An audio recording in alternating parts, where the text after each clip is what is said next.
Yahuwah, I just want to thank you, my King, for this day.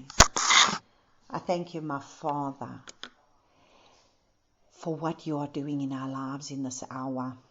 And I just want to thank you, Father, that just like I spoke earlier, that we are all different flowers. Some might be roses, some might be lilies, some might be daisies, some might be carnations, some might be a flower on a lavender plant or a rosemary plant, but we are all different flowers, but yet we are all called to bloom. And we all bloom differently, and we might all bloom in different seasons, but we are all going to bloom at the appointed time. And so I thank you, Abba Yahuwah, for the mighty work that you are doing in each and every one of our lives, where you are making sure that we will become that beautiful flower that's going to let off a fragrance for you no matter where we are planted. That even if this flower is going to be planted between these rocks, it will still give it little flower. And I just think of how I walk on this farm and I see these little flowers that can just bloom in the middle of nowhere and even in the middle of the most arid place and a lot of rocks, and yet this beautiful little flower just shines forth its beauty. And so I thank you, Father, for making each one of us so uniquely different, but yet so much in need of one another. And I thank you, Father, that you want a body that can start to become united, but we need to become united in truth. And this is what is so important. And in the hour that we are in, you are going to raise up those that are part of the same tribes. And even if our tribes are different, we are still part of the house of Israel. And you are gathering your lost tribes in this time. And I just want to thank you, Father, that for each one that is crying out to you, and this is the word that you have been speaking, is that you are crying out for people to wake up. And this was the word that you gave yesterday, that there is to be a wake up, that people have ears, yet they do not hear. People have eyes, yet they do not see. Father, I pray that you open the ears of your people to truly hear your cry, where you are crying out to them to be able to wake up out of their sleep and out of their slumber. And that they can come to that place of where they can just draw closer to you. And I thank you, Father, for this beautiful love story that we can read and from here understand the intimacy and understand a bride and what a bride needs to be, and how this walk that we're walking with you, that we've been together for how many weeks, and this unfolding of this journey before you, where we can just draw closer to your heartbeat so that we can become those. And I thank you, Father, for giving us an example such as Elihazer, and giving us an example of Rebekah, and being able to show us in your word what it means to truly draw close to you, what it means to have an intimacy with you, what it means to truly surrender to you. And everything in your word is a light unto our feet, because your word is a light unto our feet, and it lights up the path for us to be able to know the way that we are to walk, because you have given us everything in the word as an example. And this is an example for us to be able to know what it is that is required of you. And so, Father, I just want to thank you. I thank you for this wonderful time that we are living in. I know that it is difficult for so many people, and there's so many things going on around the world, but yet I wish people would just take their eyes off the things of the world and put their eyes on you, and let the things of the world become dim, to be able to just draw closer to you. You are truly the one that we look to, and you are truly the one that we need. And we look forward to our husbandman. We look forward to the one that is going to be able to come and fetch us. And as Rebekah is going to be joined with Isaac, I pray that there will come a day that we can be joined to you. That you too are watching and waiting for when your bride is going to be ready to be able to meet with you.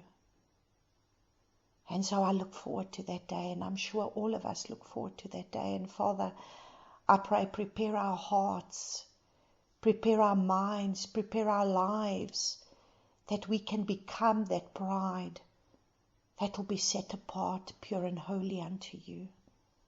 I praise and I thank you for this in Yeshua's name. Amen. Amen. So we pick up on our story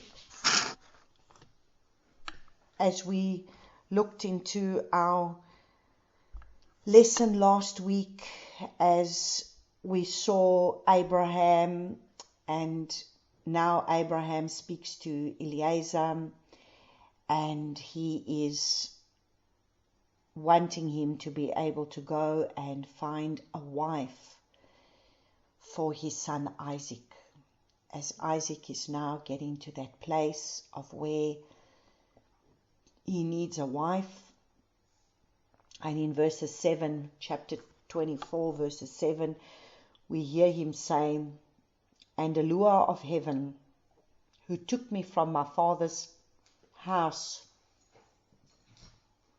and from the land of my relatives, and who spoke to me and swore to me, saying, to your seed I give this land. He sends his messenger before you, and you shall take a wife for my son from there." So praise the Father that we know that Father was sending, Abraham was sending Elihazer to be able to go and find a wife for Isaac. But he knew that the Father was going to send his messenger before him. And so in this case, the messenger is not the messenger that we have seen, a physical messenger, but this messenger is the messenger that goes by the Spirit of Yahuwah. So it's the Ruach of Abba Yahuwah that is going to go with Elihazer. So Elihazer is not going to go alone, as he's got a messenger that is going to go before him.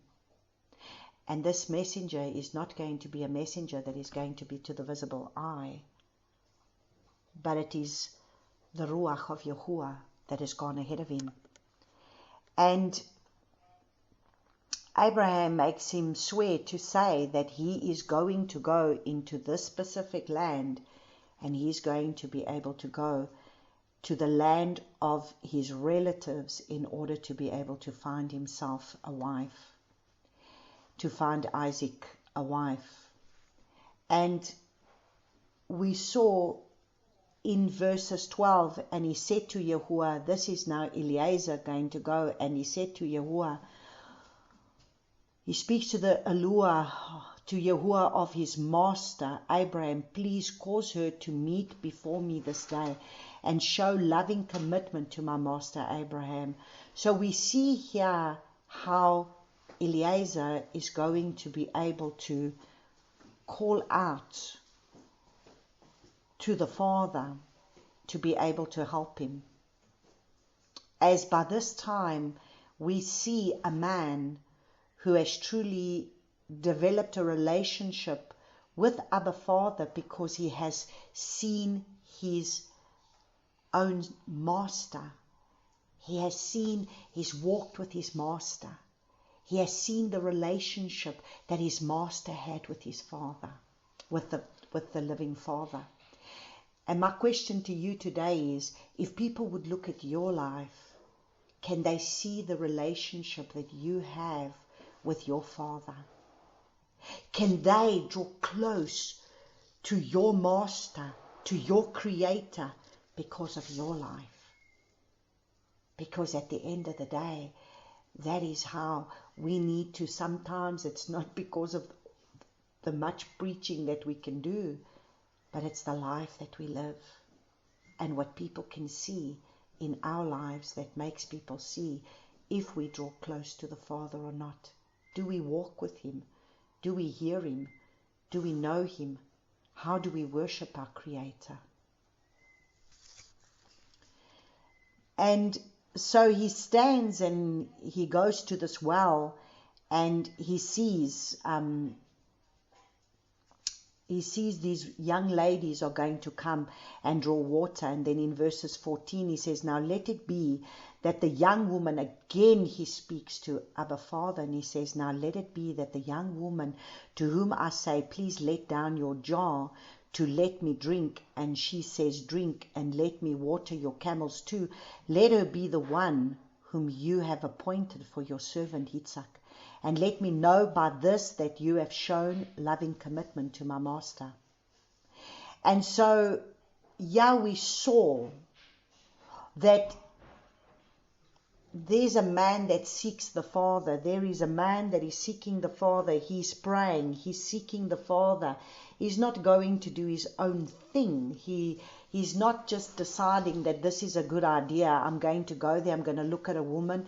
I'm going to go find a woman for my master's son. No, all along he is speaking to the Father. He's got a relationship with the Father. He's speaking to him. And so we see, I shared with you last week where the Father had seriously been speaking to me about Isaiah chapter 30, and how I read to you just in the first few verses in our Isaiah chapter 30, where in Isaiah chapter 30 from verses 1 to 3 it says, woe to the stubborn children, declares Yahuwah, to make counsel, but not of me, and to devise plans, but not of my spirit, in order to add sin to sin.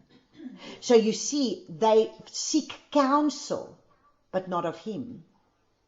They go to Mitzrayim to seek counsel. They seek counsel. Listen to what it says. You are setting out to go down to Mitzrayim and have not asked my mouth.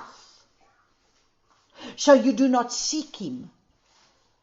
So the thing is that the Father is saying to these people, what is He saying? He's saying there are many people that are not seeking my counsel. They go about doing things, and they will tell me what they want to do, and they go and they ask me to bless it, but they don't seek my counsel to see if it's truly what I want them to do. And so look at what it says, and it says, and they have not asked my mouth, and to be strengthened in the strength of Pharaoh, and to seek refuge in the shadow of Mitzrayim. So how many people are seeking refuge in Mitzrayim? They are children of the living Yah, but they're going back to the ways of Egypt, and they're going back to the surgeons and the professors and the scientists and the doctors. And they're putting all their faith and their trust in these people that are telling them it's okay for you to be able to poison your body, and it's not going to have any repercussion, and everything is going to be fine. Just today I was looking at a little video clip. I think it was a cartoon thing that came out in 2011. And it was just a little video clip of it. And this thing is already telling you what they were going to do. There was going to be a pandemic that was going to come out, and then they're going to be able to give us a sting. And then the sting eventually, in the beginning, it doesn't do anything. It doesn't seem like it does anything until eventually it goes into their brains and eventually starts to control them. So this is there. And so now this is exactly what is going on. But you see, initially in the beginning right now, it all seems fine. But we are being deceived, and this is what the enemy does. The enemy brings deception. And so, we saw last week that he sought counsel in who? In Abba Father. And he wasn't going to seek counsel of himself. And even when she came to water his camels, and we saw, she came and she watered all his camels. I mean, understand, he had 10 camels. And she gives him water to drink, and she gives the camels, all 10 camels, water to drink. And we came to the conclusion that it was many, many gallons of water. And there we saw the heart of a true servant. The heart of a true servant is there not only to be able to serve, not that they serve not only Abba Father, they're there to serve his people, they're there to serve creation, they're there to serve. She not only went and served Elihazer, she served the animals too. So this bride of Abba Father has a heart. And it's like I said last week, it's impossible to have Father's heart and not have a heart for his creation. Because how can you not love his creation if you love him, the one who created all creation? So I don't understand how people cannot have a heart for his creation. And isn't it interesting, because the Bible says that all creation groans for the sons of Yahuwah to arise and to restore all things back to him. So that creation is waiting for us, the sons of Yahuwah, to arise and to restore creation back to the Father. Because then when we restore creation back to the Father, they too will be blessed. They too will be able to walk in a place where it will be blessed, because mankind will be mindful of not just himself, but of creation too. And that's part of the restoration plan. And so verse 21 was very powerful that we looked into, because he was sitting there, he watched how she was now watering his camels and gave him water to drink, watered all 10 of his camels. And verse 21 says, and watching her, the man remained silent in order to know whether Yahuwah had prospered his way or not. How powerful that was for us to understand that we need to be silent before the Father. Be still and know that I am Yah. He needed to be silent to hear. Many times it seems like we put a fleece out and then we think the fleece is answered and we go with it, and yet we still don't inquire. So Elihazer just shows more and more the relationship that he has with the Father, and how he trusts Abba Father in making sure. And you see, this is the time and the day that we're living in. We need to make sure. We don't just run ahead. We need to make sure that even if things line up, we still need to make sure that it is the Father that is leading us on the way. We still need to make sure. And then we see how he gives her gifts, and we saw how he gave her nose ring and how he gave her bangles, and we can look into the prophetic aspect of that, as there's prophetic things that we can look into that. And we see that he then goes on, and she tells him, he then asks her who she is, and she tells him, and he knows now that she's part of the family, that she is the daughter of the brother,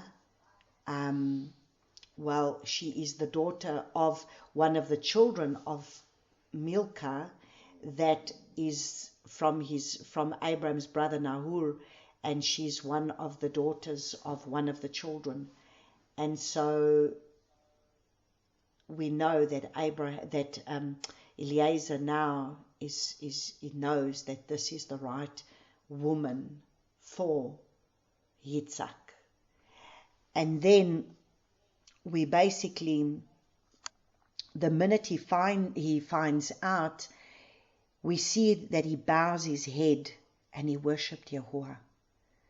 And this is what we see so profoundly about Elihazer, how Elihazer just has a profound way of worshipping the Father, where he's able to give him glory, where he's able to bow his knee and to worship him.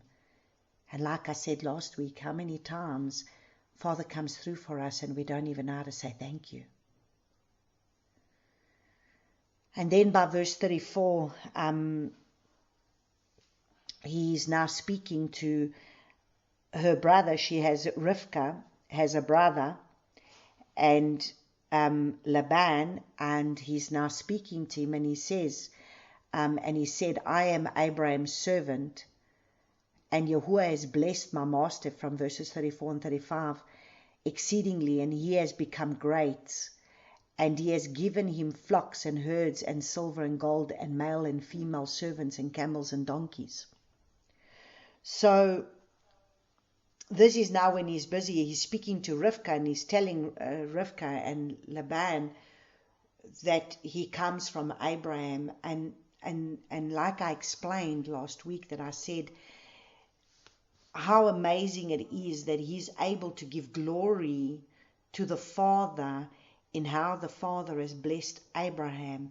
And Abraham was blessed not because he went and acquired the wealth of when Abimelech wanted to bless him, and when the king of Sodom wanted to bless him, but Father has blessed him as he's been obedient, and in his obedience the blessing has come. And this is what we need to understand. There is blessing in obedience, and sometimes we go backwards before we can go forwards. Sometimes the Father strips us and strips us and strips us until we learn obedience. And then once we finally got to the place of wherever it is that he's got us to be, then he starts to build us up again, and he starts to bless us. And so it's seasons in our lives. We sometimes go through seasons of extreme blessing, and then we go through seasons of difficulty, because he starts to strip us again, because we need to be stripped again. But eventually, even like with Lot, what did the Father do with Lot? Lot went, and he lost his children, he lost his wealth, he lost everything. But at the end, Father restored to him more than he had lost. And this is what we must understand. Whatever the Father asks us to give up, it's because he wants us to go up. We got to give up to go up, and this is what we must understand. There's nothing that he doesn't ask us to lay down that he's going to more than restore for us.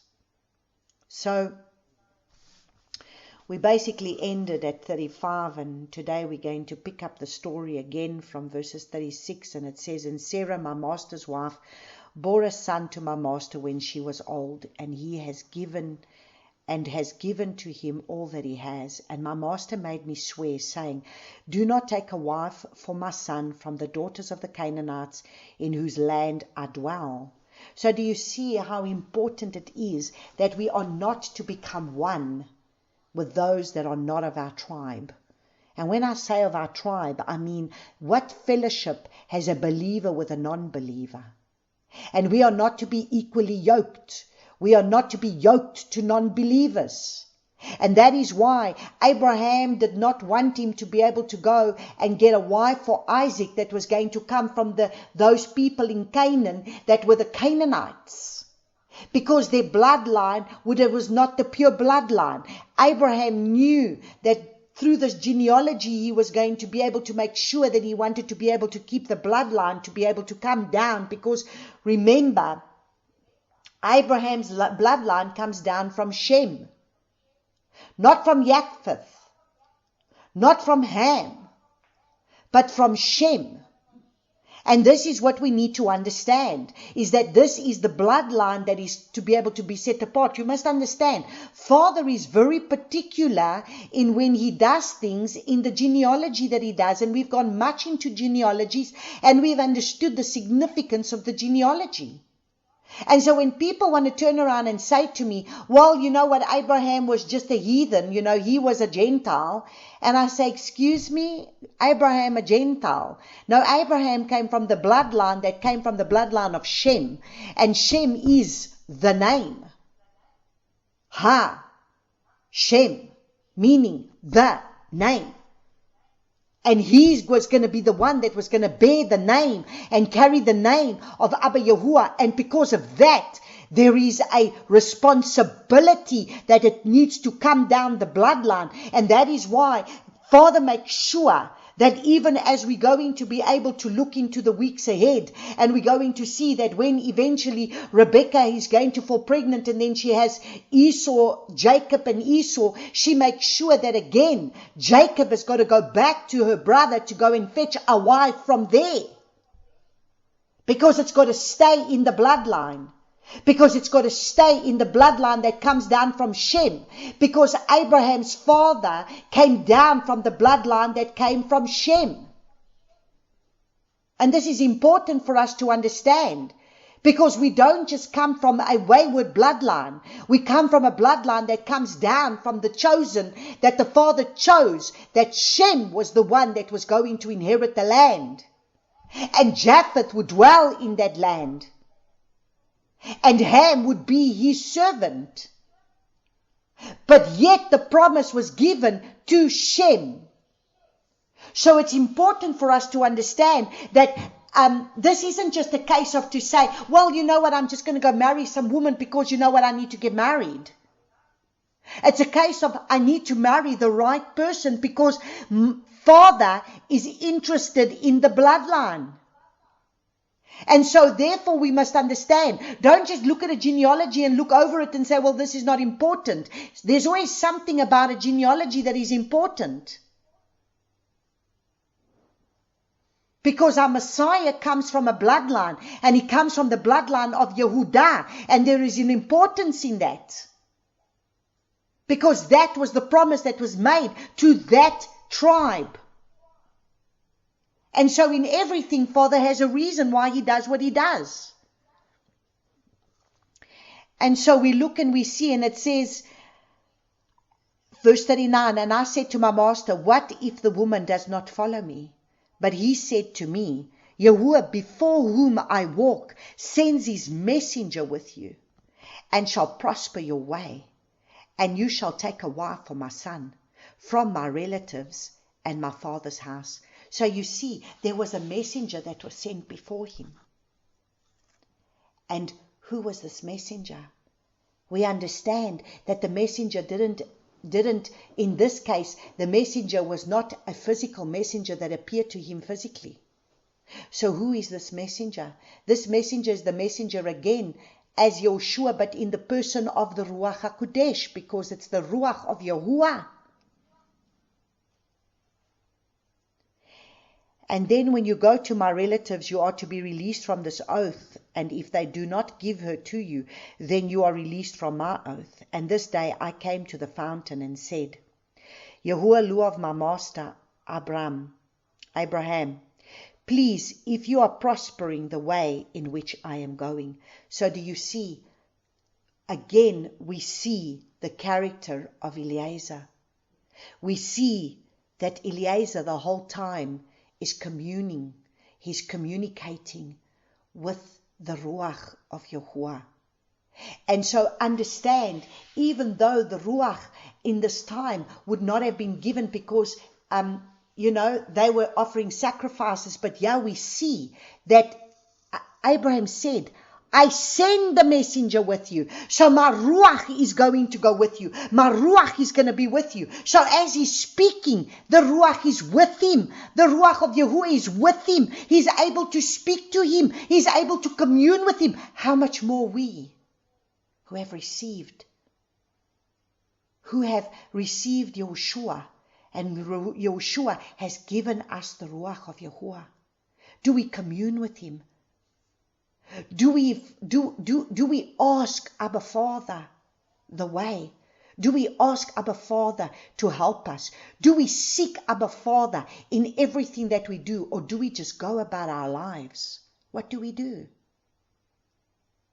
Because this chapter 24 is so important, because it's like I've said to you, there's two characteristics in here. It's the characteristic of Elihazer and the characteristic of Rebekah. That is the two characteristics of how we should behave as a bride of Yahuwah, as a set apart child of Yahuwah, as one who is wanting to call themselves a remnant. Because this is what is being revealed to us here. And verse 43 says, see, I'm standing by the fountain of the water, and when the young woman comes out to draw water, and I say to her, please give me a little water from your jar to drink, and she says to me, drink, and let me draw from your camels too. Let her be the woman whom Yahuwah appointed for my master's son. Now understand, he's giving testimony here. He's giving testimony to Laban. He's giving testimony to the family. He's giving testimony to Rebekah. He's giving testimony of how he has sought the Father in wanting to get this woman. Do you give testimony? Do you share what Father has done for you?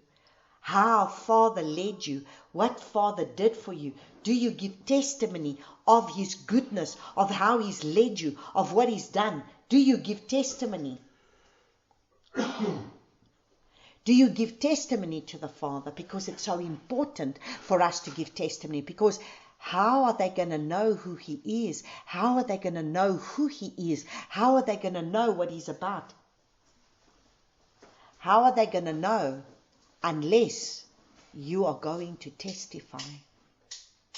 And therefore, when you start to testify, that's what makes all the difference for someone else. And verse 45, and I had not yet ended speaking in my heart, then see. I had not yet ended speaking in my heart. So see, he's communing with the Father within. He has learned to communicate with the Father within. He's the whole time, he's in conversation. He's communing with the messenger of Yahuwah. He is communing with him. He is speaking to him. He has an intimate relationship with him. Is that our relationship with our Father?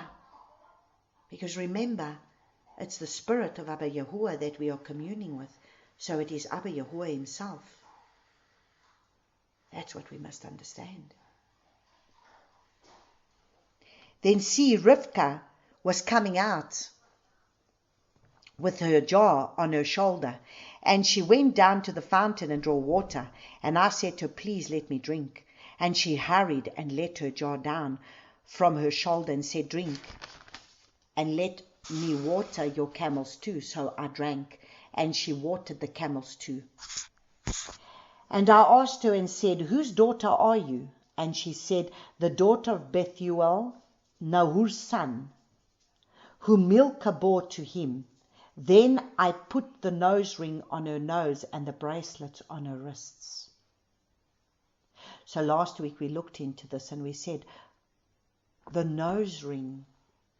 What can we say? What does our nose really symbolize? The discernment that we need in order to be able to, by discernment, we are led in order for us to be able to be led by the Ruach of Yahuwah in the discernment. And you know what? Discernment is so important in the day and the age that we live in today. We truly need to be able to allow the Father to lead us by his discernment. Because today, people are sorely lacking in discernment. And because we are so sorely lacking in discernment, this is the reason why so many people in the body of Yahuwah are going astray, because of lack of discernment. And we are going to see how she, in her discernment, is able to be led. And this is a characteristic of the bride of Yahuwah that is so important. What would we say bangles are? If you look at a bangle, it's like when you put cuffs on. It's to be able to, the same as when you put a ring, when you put the earring on your finger as a bondservant. So to me, the bracelets around her wrists could be as the fact that you are bound to your king. You are bound to your master. You are cuffed to him. Remember, we're looking at this in the spiritual sense. And therefore you in her sense, it's like her cuffs have been put on, her bangles have been put on to say, I'm bound, I'm going to be bound to the one that I'm going to be able to be married to. And I'm going to have discernment to be able to follow his leading. It's so important that the bride is able to follow the leading of her bridegroom, because at the end of the day, it's the man that needs to lead the woman, and the woman is in covenant with him as one who serves. She's his helper. She's bound to him as his helper. And she's there to follow. And she is going to be able to follow his leading through discernment, because she is one that can hear his voice, and the voice of a stranger she's not going to follow.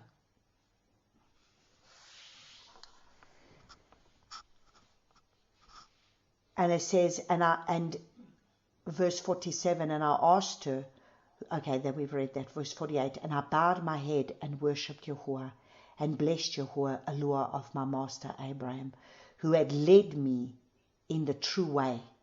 Okay, so there we go. You see, when you seek Abba Yahuwah, and you seek the leading of his Ruach, he will lead you on the true way. But if you do not seek him, how do you know you are on the true way? Only through your seeking him. Only through his guidance are you going to be able to be put on the true way. But there's too many people that seek their religion, and that seek to listen to their pastor and to the religious ways that they have, and do not seek the leading and the guidance of the Ruach of Yahuwah. And because of that, they have gone astray. Because they're not on the true way. Because you see, for one who seeks, they will find. For one who knocks, the door will be open. So at the end of the day, we need to understand something. If you seek, you're going to find. If you're going to knock, the door is going to be open.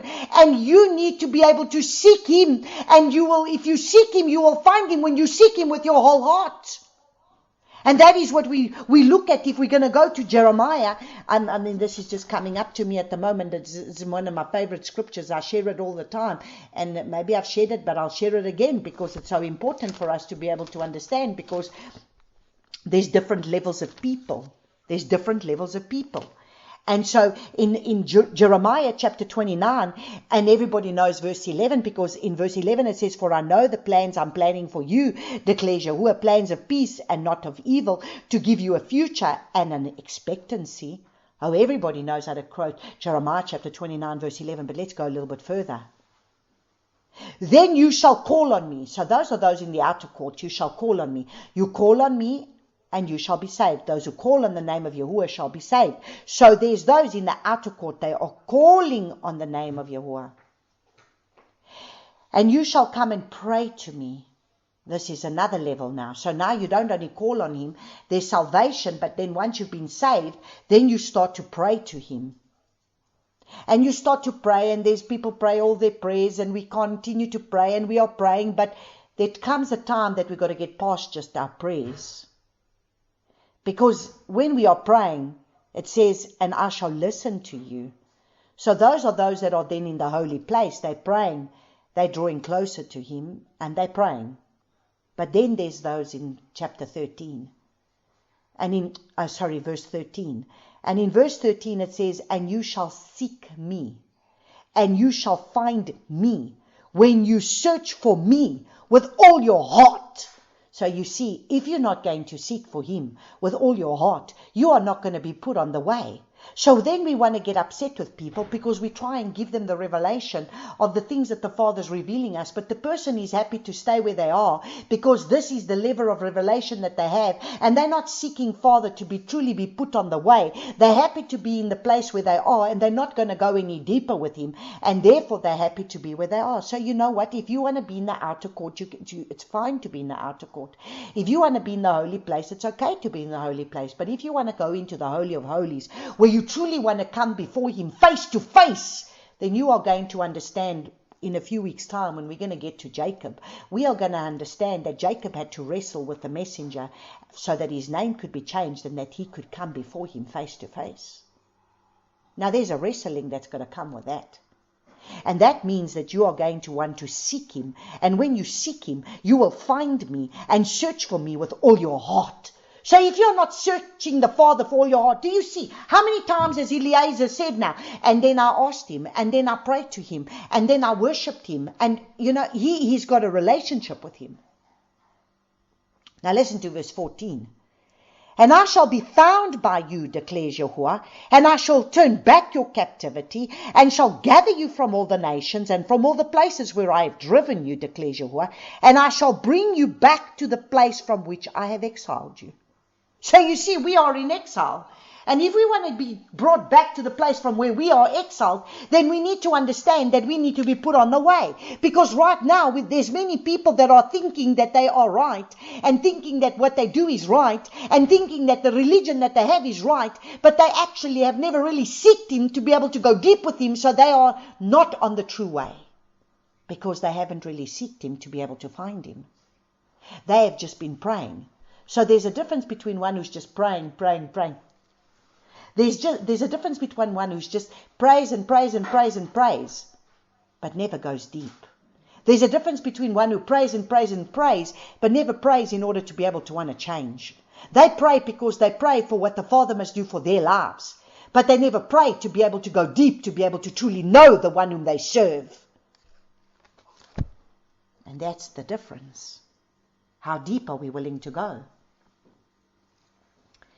And so this is why he says that who had led me in the true way.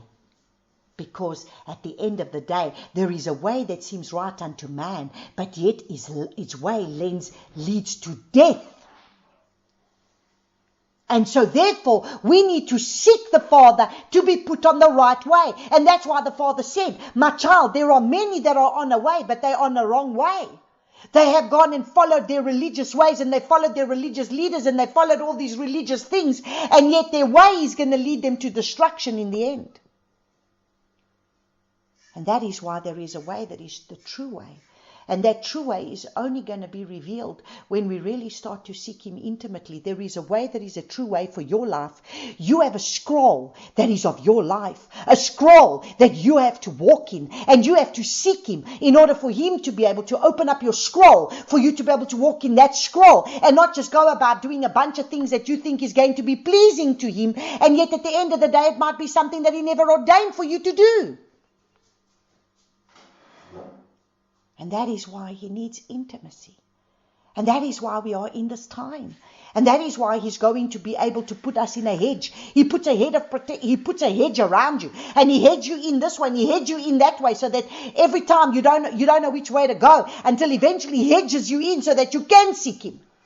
So if you're not really seeking him, don't worry. The day is coming that you're going to have to bow your knee and finally seek him, until you're going to start to seek him and try and find out which is the way that he wants you to go. Verse 49, and now if you are going to show loving commitment and truth to my master, let me know, and if not, let me know, and so that I turn to the right or to the left. And Laban answered Bethuel too, and said, the matter comes from Yahuwah. We are not able to speak to you either evil or good. So understand, look at this. They understood from the testimony. You see how important your testimony is. From the testimony that was spoken here, these men knew that the matter was from Yahuwah. Do you see, your testimony makes a difference for someone to know whether you are speaking by the mouth of the Father or not. Because a testimony makes all the difference. They will overcome by the power of their testimony, by the blood of Yahushua, because they did not love their lives unto death. Your testimony is going to make a difference in the days ahead. Your testimony is going to be what people are going to need to hear in order to know that Abba Yahuwah is the creator of the universe. When all goes wrong around us, Verse 51, see, Rivkah is before you. Take her and go, and let her be your master's son's wife, as Yahuwah has spoken. So do you see, they identify the authority. They identify with the fact that this is a testimony that has been spoken. He's testified of what the Father has done. So as a bride of Yahushua, you have a testimony that you carry where others will know your Creator because of that which you testify. See, no one can take your testimony away from you. Everybody can say you are mad, but your testimony in the end is what stands between you and the Father. And it came to be that when Abraham's servant heard their words, that he bowed himself towards the earth before Yahuwah. Again, do you see the humility of this man? Just as they said, you can go and you can take this woman, he bows himself again. Is that the attitude that we have? Do we have a thankful heart? Do we have a heart who bows before the Father? Do we have a heart who goes low before the Father? Do we have that kind of heart?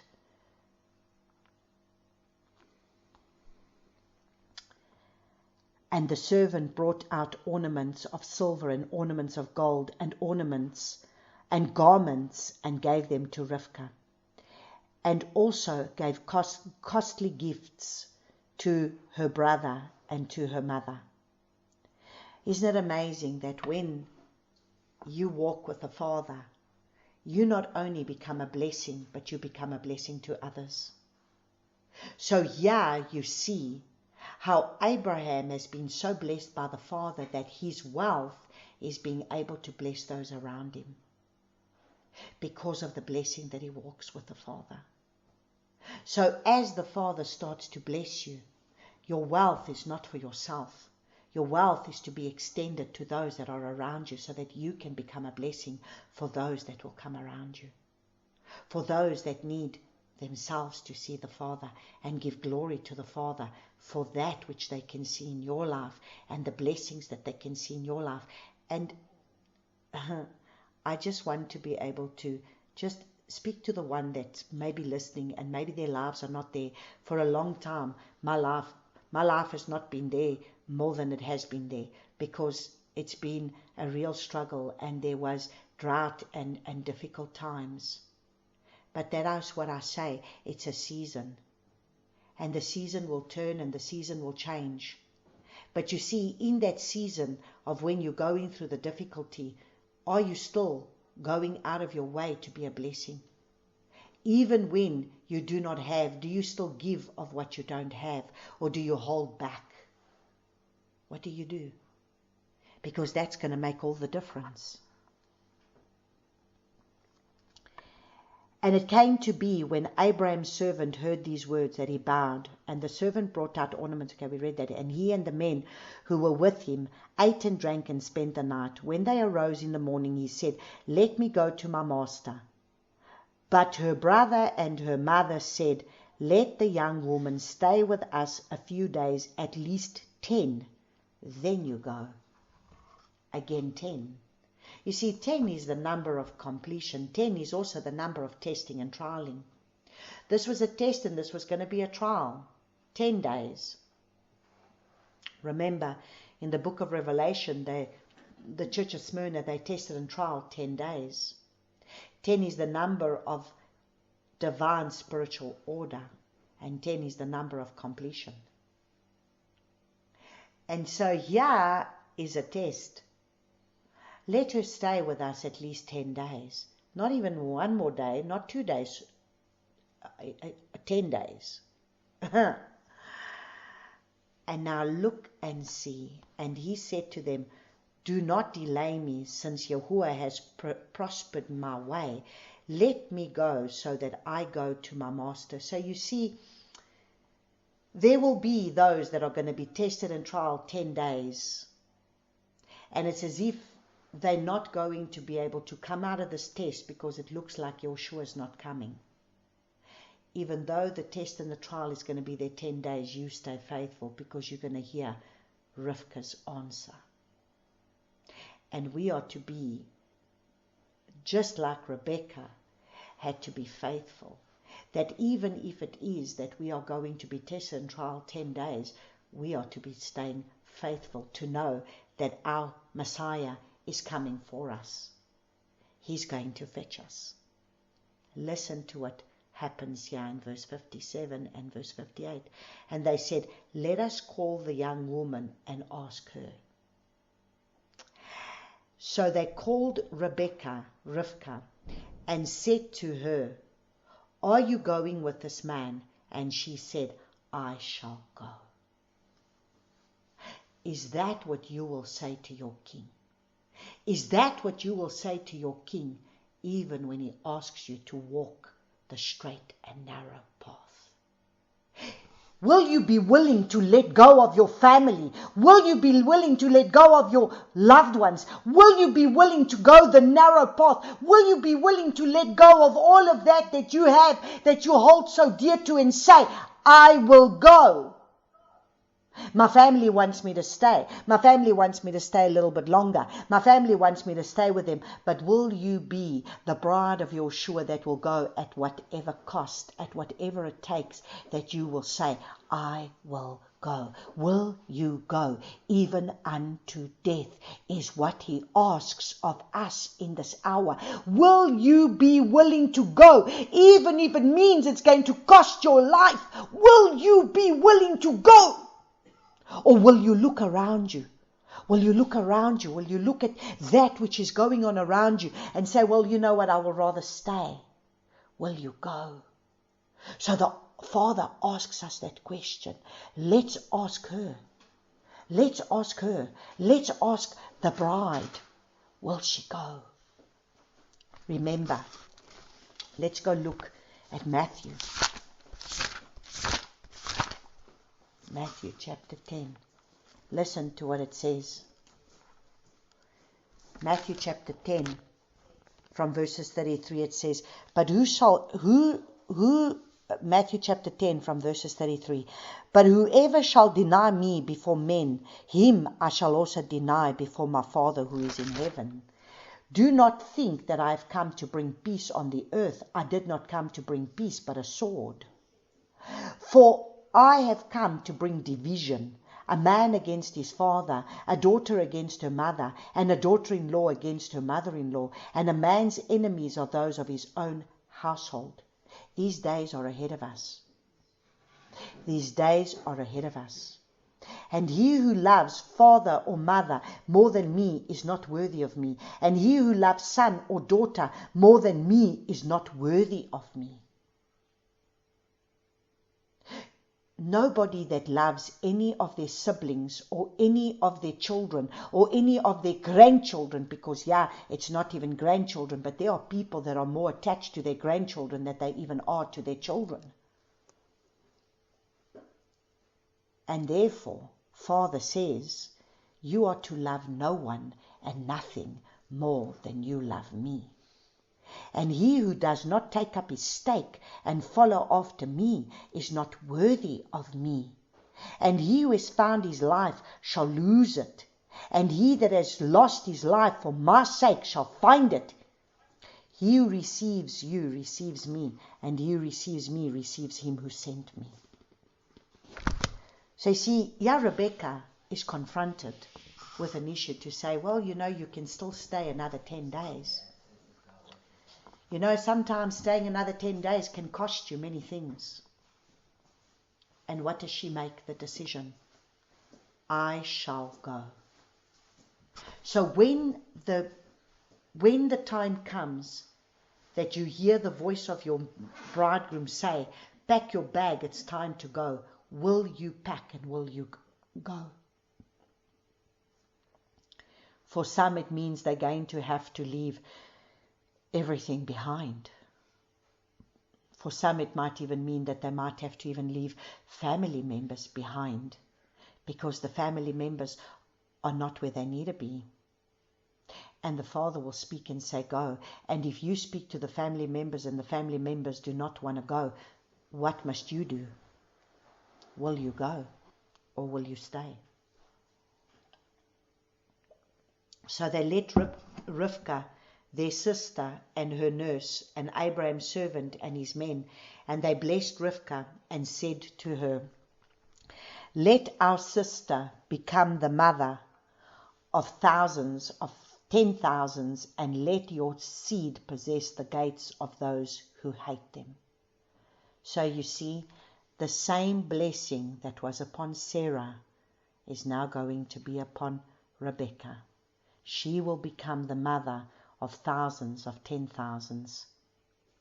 And let your seed possess the gates of those who hate them. So let your seed possess the gates of those of your enemies that would want to kill you. And Rivkah and her young woman arose, and they rode on the camels and followed the man. So the servant took Rivkah and left. And Yitzhak came from the way of Ber-lahai-roi, for he Lahai-roi, and he dwelt in the south. Now, I went and looked up that word because that word was quite intriguing to me. Lahai, it's Lahai-roi. Lahai-roi is how you say it. And that word, Lahai-roi, actually means well of the living one seeing me. Wow. So he's from the way, so he came from Beer Lahai Rohi, which means it's from the well of the living one seeing me. So the living one seeing him is Abba Yahuwah. And now listen to what it says in verses 63. And Yitzhak went out to meditate in the field in the evening. Wow. Yitzhak has also learned to seek the Father. Yitzhak has also learned to go out and spend quiet time with the Father. And he lifted his eyes and looked and saw the camels coming. So you see, while he's spending time with the Father, while he's gone to this place, while he's been in this place of the living one seeing him, the well of the living water, of the one who sees him, there the camels with the blessings is coming. See, we need to see past our circumstances. We need to see in the distance. We need to see ahead. We need to, in that place of where you are in the quiet time with Abba Yahuwah, lift up your eyes. Where does your help come from? Your help comes from Yahuwah, the creator of heaven and earth. Lift up your eyes because the camels are coming. The camels are coming with the blessing. Even if right now you cannot see that blessing, the camels are going to come with that blessing. Because as long as you out spending time with the Father and you seeking that quiet time with Him, the day is going to come when you will lift up your eyes and you will see the blessing. You cannot be set apart for the Father. You cannot spend that quiet time with the Father. You cannot take that time and surrender yourself to the Father and not see the camels in the distance coming with your promise. I know that things are difficult, but understand a promise sometimes is a promise of not necessarily physical blessings, but spiritual blessings. I've just spent a few days with someone that came to spend time with me, and this person was so broken because it seems like all she's been is in a wilderness. But at the appointed time, lift up your eyes because your blessing is coming. And the Father has His appointed time of when He wants to bless you.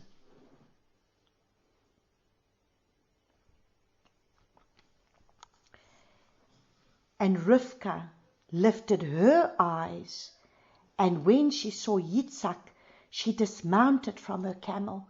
So you see, you got to lift up your eyes and see your king as your king is looking down, waiting for you to draw near to him. This is a beautiful love story. And she had said to the servant, "Who is this man walking in the field to meet us?" And the servant said, "It is my master." So she took a veil and covered herself. Wow! Are we covered for our king?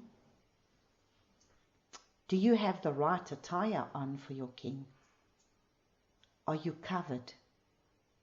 Or are you exposed as the harlot of the world? Or are you looking for your king and you cover yourself and you adorn yourself to look before the king, to be able to stand worthy before the king? Because you see, so many of us in this day and age have become so naked. Naked in the flesh and naked in the spirit. We are naked. And when I say naked, I'm not saying naked that we need to strip ourselves and stand before him naked, where we need to be able to stand naked because we're not to be able to have any sin that is still hidden in our hearts that we need to expose before him. Bow our knees and stand naked before him. When I say naked, I'm saying naked in the sense of where we have not been able to have that covering, his presence. He's the one who covers us. He's the one who gives us the covering that we need. But you see, if we still want to look like the world and act like the world, then what covering have we got? Do we have our king's covering, or do we have the world's covering? Because there's a big problem in the world today, the way, I'm not even going to go there, because if I have to go there, it will just be a sermon all of its own in how women dress and in how women present themselves. But this is important. When Rivka said, what did she do? She covered herself. Because she wants to present herself in a way before her king, before her master, that is pleasing to him. And the servant told Yitzhak all the matters he had done, and Yitzhak brought her into his mother Sarah's tent, and he took Rivkah, and she became his wife, and he loved her. Thus Yitzhak was comforted after his mother's death. Interesting that he took her into his mother's tent, because Rivkah was going to have to raise up to be the mother of the thousands of 10,000s.